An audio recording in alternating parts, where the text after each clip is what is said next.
আজকে লেকচারে আমরা দেখব চ্যাপ্টার 6-এর পোর্টল্যান্ড সিমেন্ট। সিমেন্ট হলো ওই জাতীয় গুঁড়া জাতীয় পদার্থ যাদের সাথে পানি বা অন্যান্য তরল পদার্থ মিক্স করলে প্রথমে ক্লের মতো পদার্থে পরিণত হবে, তারপর একটা নির্দিষ্ট সময় পর সেসব শক্ত হয়ে যাবে। সবচেয়ে কমন সিমেন্টের যে উদাহরণটা দেওয়া যায় সেটা হলো পোর্টল্যান্ড সিমেন্ট। পোর্টল্যান্ড সিমেন্টটা হলো বিভিন্ন সিলিকেটের মিক্সচার যারা ওয়াটারের সংস্পর্শে হার্ড হয়। এই পোর্টল্যান্ড সিমেন্টটা প্রথম নাম দিছে জোসেফ এসপিডিন 1824 সালে, আর বাংলাদেশের মধ্যে প্রথম যে ছাতক পোর্টল্যান্ড সিমেন্টের কারখানাটা হয়েছে সেটা 1940 সালে, আর বর্তমানে সেটা 50টার বেশি কারখানা বাংলাদেশের মধ্যে আছে। তারপর দেখি composition of Portland cement. Portland সিমেন্টের প্রধান দুটো উপাদান আছে, সেটা হলো ডাইক্যালসিয়াম সিলিকেট আর ট্রাইক্যালসিয়াম সিলিকেট। এছাড়াও 3 অনু ক্যালসিয়াম অক্সাইড, অ্যালুমিনিয়াম অক্সাইড আছে, 3 ক্যালসিয়াম অ্যালুমিনিয়াম ফেরিট আছে। এইগুলো ছাড়াও আরেকটা যে উপাদানটা থাকে এটার মধ্যে সেটা হলো ম্যাগনেসিয়াম অক্সাইড। এখন এগুলোকেও আমরা সংক্ষেপে একটা লেটার দ্বারা প্রকাশ করে থাকি, যেমন ক্যালসিয়াম অক্সাইড আছে, ক্যালসিয়াম অক্সাইডকে আমরা শুধু সি ধারা, সিলিকন ডাইঅক্সাইডকে এস ধারা, অ্যালুমিনিয়াম অক্সাইডকে এ ধারা, আর ফেরিক অক্সাইডকে এফ ধারা প্রকাশ করে থাকি। যেমন ডাইক্যালসিয়াম সিলিকেট আছে, এখানে ক্যালসিয়াম অক্সাইড 2, তার মানে ক্যালসিয়াম অক্সাইডকে যদি আমি সি ধারা প্রকাশ করি তাহলে C2, সিলিকন ডাইঅক্সাইডকে এস দ্বারা প্রকাশ করলে C2S। এভাবে আমরা C2S দ্বারা প্রকাশ করতে পারি। তাহলে এটা কি হবে, ক্যালসিয়াম অক্সাইডকে যদি সি ধরি তাহলে 3 মানে C3, সিলিকন ডাইঅক্সাইড S মানে C3S। তাহলে এটা হবে C3A, এটাকে লেখা যাবে C4AF। এভাবে আমরা সংক্ষেপে এটাকে প্রকাশ করতে পারি।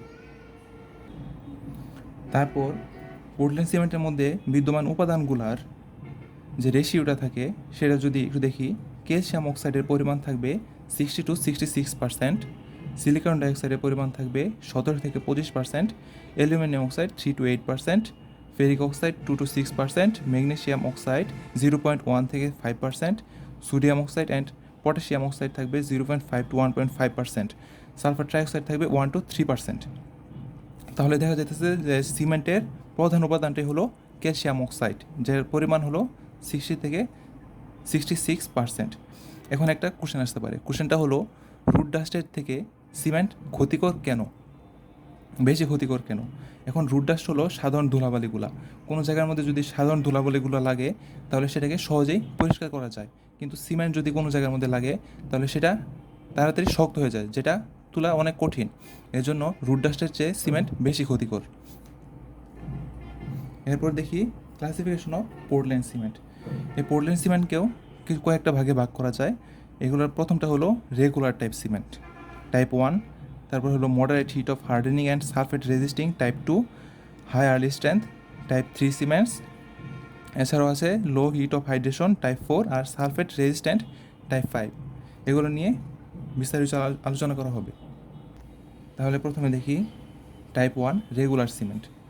এটা হলো সবচেয়ে কমন টাইপের পোর্টল্যান্ড সিমেন্ট। সাধারণত আমাদের চারপাশে যে কনস্ট্রাকশনের কাজগুলো হয় সেগুলোর ক্ষেত্রে এই রেগুলার সিমেন্টটা মানে টাইপ 1 সিমেন্টটা ইউজ করা হয়। এই সিমেন্টের মধ্যে সবচেয়ে কম পরিমাণে অন্যান্য টাইপের সিমেন্টগুলোর তুলনায় সবচেয়ে কম পরিমাণে ফেরিক অক্সাইড ক্যারি করে এই রেগুলার টাইপ সিমেন্ট। আর এটা শুকাতে সাধারণত 28 থেকে 30 দিনের মতো সময় লাগে। তার মানে যেসব ক্ষেত্রে তাড়াতাড়ি শুকানোর প্রয়োজন পড়ে সেসব ক্ষেত্রে আমরা এই সিমেন্টটা ইউজ করতে পারবো না। আচ্ছা, তারপরে type 2 moderate heat of hardening type cement. এই সিমেন্টটা সাধারণত যেসব কনস্ট্রাকশনের কাজের সাথে সালফেট আয়ন অথবা হাইড্রেশনের হিট সরাসরি রিলেট, সেসব ক্ষেত্রে এই ধরনের সিমেন্ট ইউজ করা হয় সাধারণত। এই ধরনের সিমেন্টের মধ্যে ক্যালসিয়াম অক্সাইডের পরিমাণ তুলনামূলকভাবে অন্যান্য সিমেন্ট থেকে কম থাকে, আর এই সিমেন্টের মধ্যে C2S আর C3S এর যে রেশিওটা থাকে সবসময় বেশি পরিমাণে থাকে। এখানে C2S হলো ডাইক্যালসিয়াম সিলিকেট, এটা হলো ট্রাইক্যালসিয়াম সিলিকেট। এখন এই দুইটার মাঝে কোনটার মধ্যে ক্যালসিয়াম অক্সাইডের পরিমাণ বেশি আর কোনটার মধ্যে কম? এখন যেহেতু C2S এর মানে 2 ক্যালসিয়াম অক্সাইড, C3S মানে C3 বলতে বোঝায় 3 ক্যালসিয়াম অক্সাইড, তাহলে 3 ক্যালসিয়াম অক্সাইডের মধ্যে অবশ্যই ক্যালসিয়ামটা বেশি থাকবে, তার মানে C3S এর মধ্যে ক্যালসিয়াম অক্সাইডের পরিমাণটা বেশি। তারপরে দেখি high early strength Portland cement. এই সিমেন্টটা অন্যান্য সিমেন্টের তুলনায় খুব তাড়াতাড়ি শুকায়।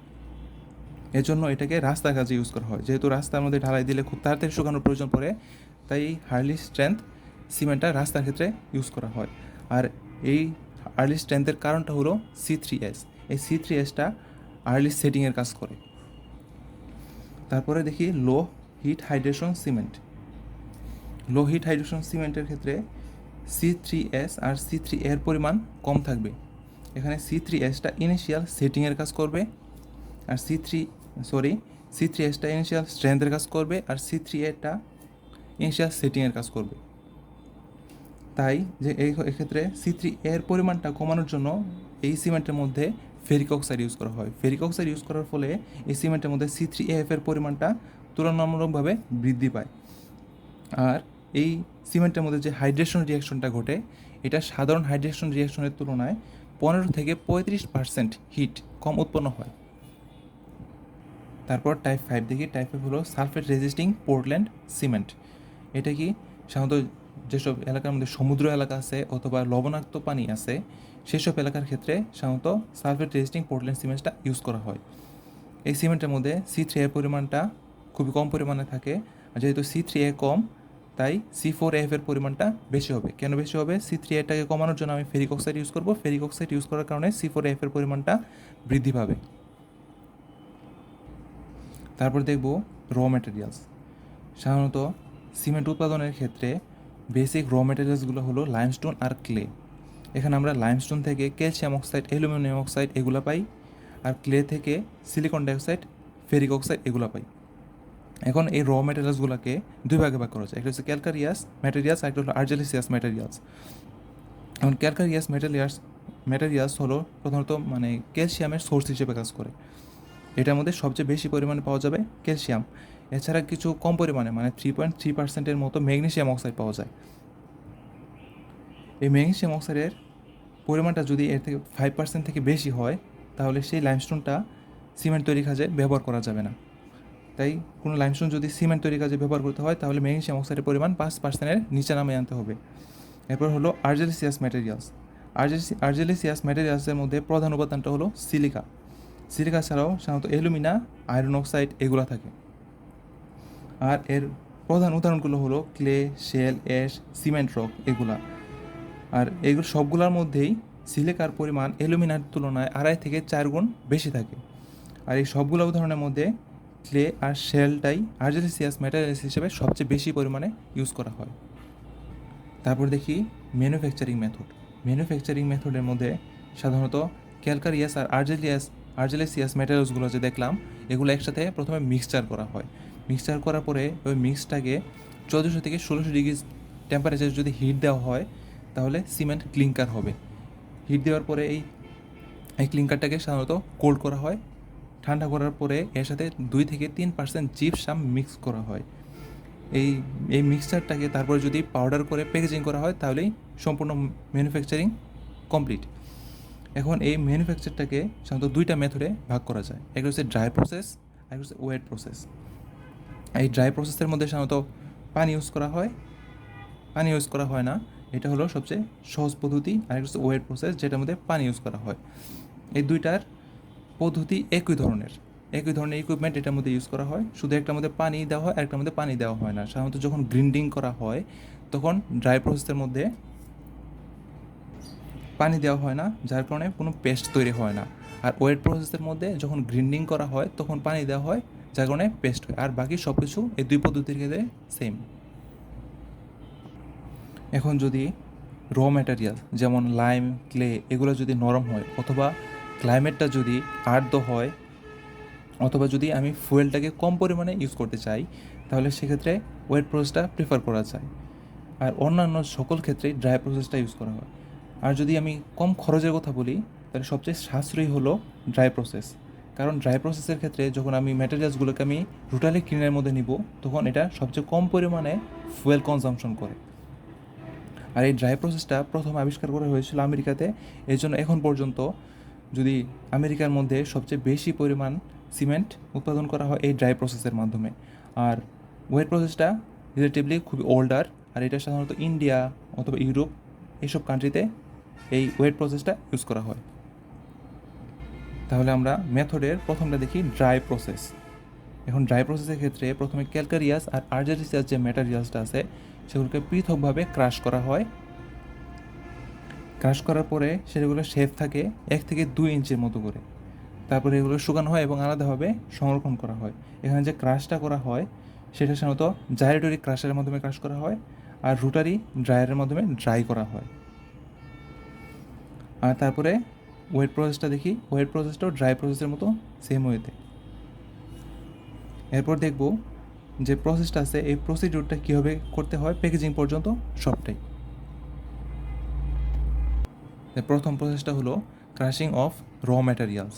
এখানে ক্রাশিং অফ এটার মধ্যে জাইরেটরি ক্রাশারের মাধ্যমে যে ক্যালকারিয়াস আর আর্জারিসিয়াস ম্যাটেরিয়ালসগুলো ছিল সেগুলোকে ক্রাশ করা হয় এবং সেগুলোকে সংরক্ষণ করা হয়, সেটা অবশ্যই আলাদা হবে।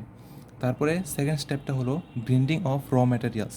এখানে যে ক্যালকারিয়াস আর আর্জারিসিয়াস ম্যাটেরিয়ালসগুলোকে আমি জাইরেটরি ক্রাশার দ্বারা ক্রাশ করছিলাম তখন তাদের শেপ ছিল 1 থেকে 2 ইঞ্চির মতো, সেগুলোকে আরও ছোটো করা হয় এই গ্রিন্ডিং প্রসেসের মাধ্যমে। তারপর স্টোরেজ অফ স্লারি, যখন এটাকে আমি গ্রিন্ড করলাম তখন এগুলা প্রায় পাউডারের মতো হয়ে গেছে। তারপর এদের সাথে পানি মিক্স করা হয়। সাধারণত সিমেন্টের ওজনের 30 থেকে 40% পানি এর সাথে মিক্স করা হয়। তারপরে কারেকশন ভেটস, এখানে যে স্লারিটা হলো এটাকে সাধারণত একটা ভেটস বা কোনো বড় একটা চৌবাচ্চার মতো একটা পাত্রের মধ্যে রাখা হয়। তারপর সেখান থেকে কিছু স্যাম্পল নেওয়া হয়। স্যাম্পল নিয়ে সেটাকে অ্যানালাইজ করা হয়। অ্যানালাইজ করার সময় যদি দেখা যায় যে কোনো একটা উপাদান কম বা বেশি পরিমাণে আছে তাহলে সেটাকে ঠিক করা হয় এই কারেকশন ভেটসের মাধ্যমে। তারপর আসি রুটারি ক্লিনের মধ্যে। রুটারি ক্লিনটা কি, সাধারণত এইখানে যে আগে যে কারেকশন ভেটসটা ছিল সবগুলো উপাদান যদি ঠিকঠাকভাবে হয় তাহলে এই প্রসেসের মধ্যে এনে পুড়িয়ে বিভিন্ন ধরনের সিলিকেটে পরিণত করা হয় রুটারি ক্লিনের মাধ্যমে। এই রুটারি ক্লিনটা হলো লম্বা একটা স্টিলের সিলিন্ডার যেটা নিচের দিকের সাথে একটু অ্যাঙ্গেল করে থাকে যেন ম্যাটেরিয়ালসগুলো সহজে এর মাধ্যমে যে বের হয়ে যেতে পারে। সাধারণত এই অ্যাঙ্গেলটার পরিমাণ 3 থেকে 6 ডিগ্রি থাকে পার ফিট লেন্থ। এই রুটারি ক্লিনের কয়েকটা স্তর থাকে। এই লেয়ারগুলোর মধ্যে টেম্পারেচারগুলোও বিভিন্ন হয়। যেমন রুটারি ক্লিনের সবার উপরের যে অংশটা থাকে সেটাকে বলা হবে ড্রাইং জোন। এই ড্রাইং জোনটা পুরো রুটারি ক্লিনের 1/4, 4 ভাগের 1 ভাগ, আর এটার টেম্পারেচার হলো 400 ডিগ্রি সেলসিয়াস। এর পরের যে স্তরটা থাকে পরের জোনটা, এটাকে নাম দেওয়া হয় প্রি হিটিং জোন। এটার মধ্যে টেম্পারেচার থাকে 400 থেকে 700 ডিগ্রি সেলসিয়াস। তারপরের যে জোনটা থাকে সেটাকে বলা হবে ডিকার্বনেটিং জোন। এটার টেম্পারেচার হলো 700 থেকে 1000 ডিগ্রি সেলসিয়াস। আর এটার মধ্যেই কার্বন ডাইঅক্সাইড থেকে কার্বনের থেকে ক্যালসিয়াম অক্সাইডে পরিণত হয়, আর যে কার্বন ডাইঅক্সাইডের থেকে সেটা বের হয়ে যায়। তারপরে সবার শেষের যে জোনটা থাকে সেটা হলো বার্নিং বা ক্লিংকারিং জোন। এটার টেম্পারেচার হয় সবচেয়ে বেশি 1300 থেকে 1500 ডিগ্রি সেলসিয়াস। এখন আমরা দেখব রুটারি ক্লিনের মধ্যে যে রিয়াকশনগুলো ঘটে সেগুলো কোন টেম্পারেচারের মধ্যে কী ঘটে সেটা আমরা দেখার চেষ্টা করব। এখানে রুটারি ক্লিনের মধ্যে যদি 800 ডিগ্রি সেন্টিগ্রেড টেম্পারেচার থাকে তাহলে CaC2F C2S এর ফর্মেশন স্টার্ট হয়। তারপর 800 থেকে 900 ডিগ্রি সেলসিয়াসের মধ্যে C2A3 এর ফর্মেশন স্টার্ট হয়। তারপর 900 থেকে 1100 ডিগ্রি সেন্টিগ্রেডের মধ্যে ফর্মেশন আর ডিকম্পোজিশন ঘটে C2AS এর, আর C3A C4AF এর ফর্মেশন স্টার্ট হয়। আর এই 900 থেকে 1100 ডিগ্রি সেন্টিগ্রেডের মধ্যেই প্রথম ক্যালসিয়াম কার্বনেট ক্যালসিয়াম অক্সাইডে পরিণত হওয়া শুরু করে। তারপর 1100 থেকে 1200 ডিগ্রি সেলসিয়াসে C3A C4AF এবং C2S এর ডিকম্পোজিশন মানে ফর্মেশন অলমোস্ট কমপ্লিট হয়ে যায়। তারপর 1200 থেকে 1500 ডিগ্রি সেলসিয়াসের মধ্যে C3S এর ফর্মেশন ঘটে এবং যে ক্যালসিয়াম কার্বনেটটা ছিল সেই ক্যালসিয়াম কার্বনেট সম্পূর্ণরূপে ক্যালসিয়াম অক্সাইডে পরিণত হয়ে যায়। আর রুটারি ক্লিনের ক্ষেত্রে যখন 100 ডিগ্রি সেন্টিগ্রেড টেম্পারেচার হয় তাহলে ফ্রি ওয়াটার আর ময়েশ্চারাইজারগুলো চলে যায়। ফ্রি ওয়াটার যেমন ধরো জিপসামের মধ্যে ক্যালসিয়াম সালফেট 2 অণু পানি থাকে। এখানে যে 2 অণু পানিটা যে আছে এটা হলো ফ্রি ওয়াটার। তার মানে আর 100 ডিগ্রি যখন টেম্পারেচার হয় রুটারি ক্লিনের মাধ্যমে তখন ফ্রি ওয়াটার আর ময়েশ্চারাইজারগুলো চলে যায়। আর যখন রুটারি ক্লিনের মধ্যে 500 ডিগ্রি সেন্টিগ্রেড হয় তখন যে হাইড্রেটেড ওয়াটারগুলো থাকে সেগুলোও চলে যায়। রুটারি ক্লিনারের পরে তারপর আসি আমরা কুলিং দ্য ক্লিঙ্কার। এখন রোটারি ক্লিনের সর্বশেষ জোনটা ছিল বার্নিং জোন। সেখান থেকে 1300 থেকে 1500 ডিগ্রি সেলসিয়াসের হিট হয়ে এখানে যখন ক্লিংকারটা আসে তখন এটা অনেক উত্তপ্ত অবস্থায় থাকে, তখন এটাকে ঠান্ডা করার প্রয়োজন হয়। আর এই কুলিং প্রসেসটাই হলো সিমেন্ট উৎপাদনের ক্ষেত্রে সবচেয়ে বড় একটা ধাপ। এখানে ঠান্ডা হওয়ার উপরে নির্ভর করে সিমেন্টের ম্যানুফ্যাকচারটা কেমন হবে। যত ভালোভাবে ঠান্ডা হবে, রেটটা যত ভালো হবে, সিমেন্ট উৎপাদনটা তত ভালো হবে। এই ঠান্ডা করার যে মেশিনটা ইউজ করা হয়, সর্বাধিক ইউজ করা হয় রোটারি টাইপ কুলারগুলো, এগুলাই সবচেয়ে বেশি পরিমাণে ইউজ করা হয়। এখন যদি এই ঠান্ডাটা মানে ধীরে ধীরে হয়, স্লো ওয়েতে হয়, রেটটা যদি স্লো হয়, সেক্ষেত্রে কী হবে, যে ফর্মেশন অফ গ্লাসের যে পসিবিলিটিটা থাকে সেটা কমে যাবে। এখানে গ্লাস বলতে ক্যালসিয়াম সিলিকেটস বোঝানো হয়েছে। আর যদি এই ঠান্ডা হওয়ার রেটটা খুব ফাস্ট হয়, তাহলে অ্যালুমিনিয়াম আয়রনের মতো যেসব গ্লাসি ম্যাটেরিয়ালগুলো আছে সেগুলো ফর্মেশন হওয়ার সময় পায় না, এর জন্য তারা কোনো ক্রিস্টালিন কম্পাউন্ড গঠন করতে পারে না। কুলিংয়ের পরে যে ক্লিংকারটা আমরা পাবো, সেই ক্লিংকারটাকে গ্রিন্ডারিং করা হয়, মানে পাউডার করা হয়। যখন আমি কুলিং করলাম তখন প্রতিটা দানার যে ডায়ামিটারের পরিমাণটা থাকে 0.65 থেকে 2 মিলিমিটারের মতো। যখন এরকম ডায়ামিটারের মধ্যে থাকে তখন এর সাথে 2 থেকে 6% জিপসাম এর সাথে অ্যাড করা হয়। আর এই গ্রিন্ডারিংয়ের মধ্যেই আরও বিভিন্ন ধরনের এডিটিভস যোগ করা হয় ক্লিংকারের সাথে, যেগুলা সিমেন্টের কোয়ালিটি বৃদ্ধিতে সহায়তা করে। তারপর স্টেপসটা হলো স্টোরেজ অ্যান্ড প্যাকেজিং। সর্বশেষ ধাপ হচ্ছে এটা। যখন আমি গ্রিন্ডিং করার পর সেটা পাউডার হলো, আর পাউডারের মধ্যে আমি কিছু এডিটিভসও যোগ করলাম। এখন কাজটা হলো স্টোরেজ করতে হবে আর প্যাকেজিং করতে হবে। প্যাকেজিংয়ের ক্ষেত্রে সাধারণত পাটের অথবা প্লাস্টিকের ব্যাগগুলো ইউজ করা হয়, আর সাধারণত 50 কেজি করে এগুলোকে প্যাকেজিং করা হয়। আর এই প্যাকেজিং করার সময় সাধারণত ময়েশ্চার ফ্রি কোনো এয়ার কম্প্রেস করে এই বস্তার ভিতরে ঢুকিয়ে দেওয়া হয়। এটুকুই ছিল ম্যানুফ্যাকচারিং মেথড অফ সিমেন্ট। তাহলে যদি আরেকবার ম্যানুফ্যাকচারটা আমরা দেখি, প্রথমে আর্জেসিয়াস ম্যাটেরিয়াল আর ক্যালকারিয়াস ম্যাটেরিয়ালসগুলো আলাদাভাবে নেওয়া হয়েছে। তারপর সবগুলোকে এটা চূর্ণ করা হয়েছে, ক্রাশ করা হয়েছে, ক্রাশের পরে এটাকে গ্রিন্ডারিং করা হয়েছে, মানে ওয়েট গ্রিন্ডারিং, মানে এটাকে আরও মানে যখন 1 থেকে 2 ইঞ্চির মতো শেপ থাকবে তখন সেগুলোকে আরও ছোটো করা হয়েছে। তারপর স্লারি করা হয়েছে, মানে এটার সাথে একটু পানি মিক্স করা হয়েছে। তারপর কারেকশন ভেটস আর স্টোরেজ বেসিন দুইটা একসাথে আমরা পড়ছি, মানে একটা চৌবাচ্চার মধ্যে নেওয়া হয়েছে, সেখান থেকে কিছু স্যাম্পল নিয়ে সেটাকে অ্যানালাইজ করা হয়েছে। তারপরে আসছে রোটারি কিন, মানে এটার মধ্যে নিয়ে উত্তপ্ত করা হয়েছে। তারপর হচ্ছে সিমেন্ট ক্লিংকার্স, উত্তপ্ত করার পরে সিমেন্ট ক্লিংকারে পরিণত হয়েছে।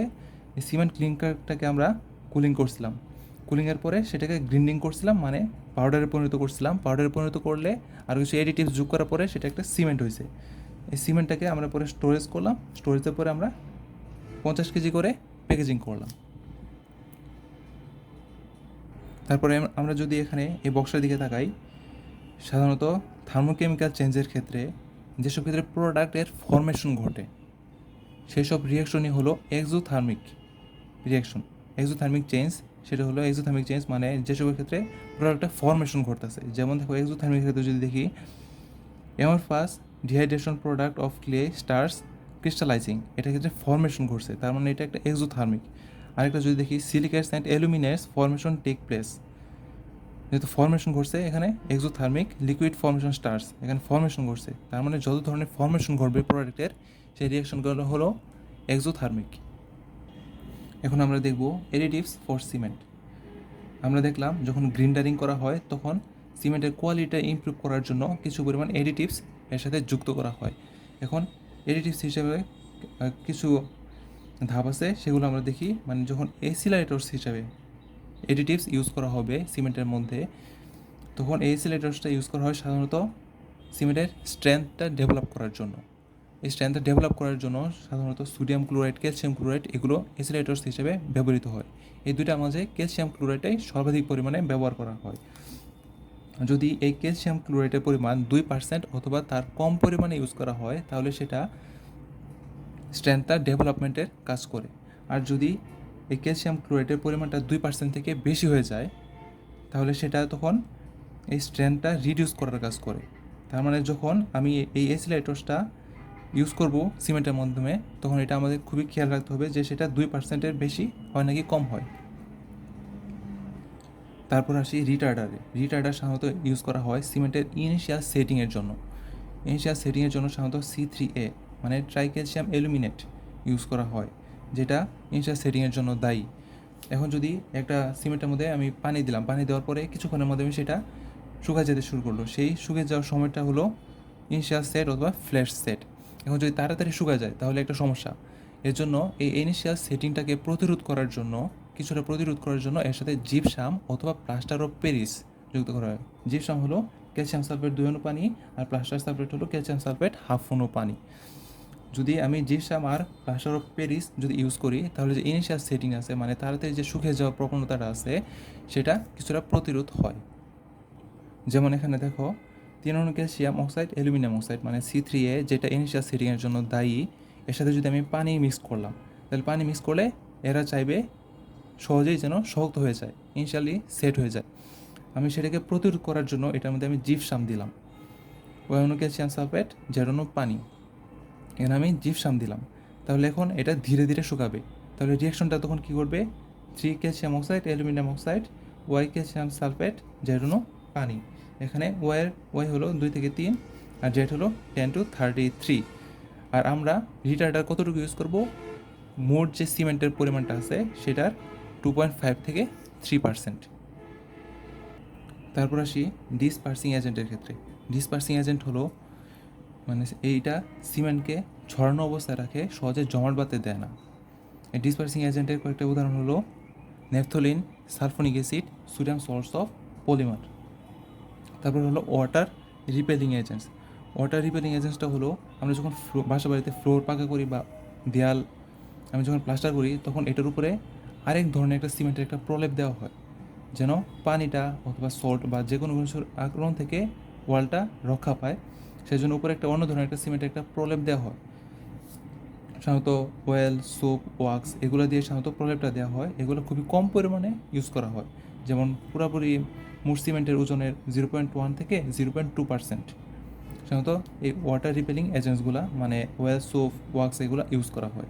তারপরে হলো এয়ার এন্ট্রেনমেন্ট এজেন্টস। এয়ার এন্ট্রেনমেন্ট এজেন্টস হলো প্লাস্টার যেন কোনো প্রতিকূল পরিবেশে, যেমন কোনো ঠান্ডায় অথবা সল্ট এসবের রিয়েকশনের কারণে যদি যেন প্লাস্টারটা খুলে না যায়, সেই জন্য এয়ার এন্ট্রেনমেন্ট এজেন্টসগুলো ইউজ করা হয়। এয়ার এন্ট্রেনমেন্ট এজেন্টসের এক্সাম্পলের মধ্যে হতে পারে ফ্যাট হতে পারে অথবা ন্যাচারাল রেজিন। এগুলো সাধারণত এয়ার এন্ট্রেনমেন্ট এজেন্ট হিসেবে ব্যবহার করা হয়। এছাড়াও কিছু কিছু এজেন্টস আছে যেগুলো ওয়ার্কেবিলিটি বৃদ্ধি করার জন্য ব্যবহার করা হয়। আবার কিছু আছে গ্যাস ফর্মিং এজেন্টস, যেমন ধরো কোনো সাউন্ড প্রুফ অথবা ইনসুলেটিং ফিলার কনক্রিট যদি তৈরি করতে চাই তাহলে সাধারণত গ্যাস ফর্মিং এজেন্টসগুলো ইউজ করা হয়। এখন আমরা দেখব সিমেন্টের সেটিং অ্যান্ড হার্ডেনিং নিয়ে। এটা খুবই একটা ইম্পর্ট্যান্ট পার্ট। এখানে সেটিং হলো একটা কমপ্লেক্স একটা প্রসিডিউর যার মাধ্যমে হাইড্রেশন হাইড্রোলাইসিস রিয়াকশনগুলো ঘটে। এই সেটিং আবার দুই ধরনের, একটা হলো ইনিশিয়াল সেটিং, একটা হলো ফাইনাল সেটিং। এখন যখন আমি একটা সিমেন্টের মাধ্যমে একটা পানি অথবা তরল পদার্থ মিক্স করলাম, তখন সেখানে একটা প্লাস্টিসিটি গ্রো করবে সিমেন্টের মধ্যে। যে যখন এই প্লাস্টিসিটিটা সর্বোচ্চ পর্যায়ে থাকবে তখন পানি আর সিমেন্টের মাধ্যমে রিয়াকশন হওয়া শুরু করবে। রিয়াকশন যত বাড়তে থাকবে এই প্লাস্টিসিটিটা তত পরিমাণে কমতে থাকবে। এক পর্যায়ে দেখা যাবে রিয়াকশন শেষ আর প্লাস্টিসিটিটাও শেষ, তখন সেটা হার্ড হয়ে যাবে। এখন ইনিশিয়াল সেটিংটা কি আর ফাইনাল সেটিংটা কি? আমি যখন সিমেন্টের মধ্যে আমি পানিটা মিক্স করলাম তখন থেকে শুরু করে প্লাস্টিসিটি যখন হারানো শুরু করছে ওই সময় পর্যন্ত যে একটা গ্যাপ আছে ওইটাকে বলা হবে ইনিশিয়াল সেটিং টাইম। আর এই প্লাস্টিসিটি হারানোর সময় থেকে শুরু করে সম্পূর্ণ পরিমাণে হার্ড হওয়ার যে মধ্যবর্তী সময়টা আছে সেটাকে বলা হবে ফাইনাল সেটিং টাইম। সাধারণত ইনিশিয়াল সেটিং টাইম হতে 30 থেকে 40 মিনিট সময় লাগে। এখন আমরা দুইটা থিওরি দেখব। একটা হলো ক্রিস্টালাইন থিওরি অফ ল্যাকাটেলিয়ার। এই থিওরির মাধ্যমে কিছু এমরফাস্ট কম্পাউন্ড আছে যারা পানির সাথে হাইড্রোলাইসিস অথবা হাইড্রেশন হয়ে ক্রিস্টালাইন গঠন করে, সেগুলোর এক্সপ্লেন করা যায় এই থিওরির মাধ্যমে। আরেকটা হলো কলোডাল থিওরি অফ মিকালিস। এখন আগেরটার মধ্যে দেখলাম যে ক্রিস্টালাইন কীভাবে হয় সেগুলা।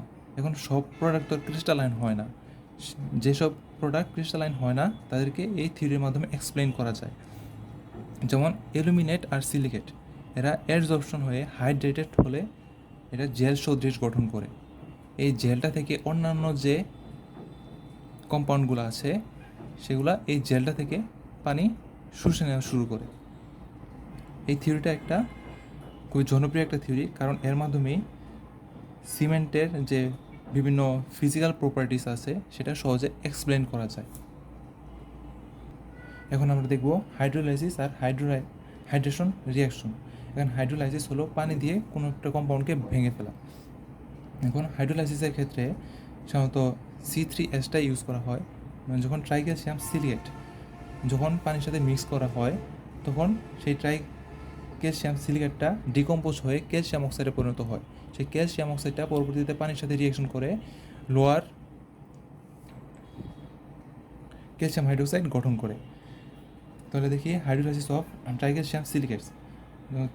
3 calcium oxide silicon dioxide. Tricalcium silicate যখন পানির সাথে রিয়েক্ট করে আর পানিটার পরিমাণ যখন কম পরিমাণে থাকে তখন উৎপন্ন হবে 2 ক্যালসিয়াম অক্সাইড সিলিকন ডাইঅক্সাইড আর ক্যালসিয়াম হাইড্রোক্সাইড। আর পানির পরিমাণ যদি বেশি থাকে, যখন 3 অণু পানি দিলাম, পানির পরিমাণ বেশি, তখন প্রডিউস হবে 3 ক্যালসিয়াম অক্সাইড সিলিকন ডাইঅক্সাইড আর 3 অণু ক্যালসিয়াম হাইড্রোক্সাইড।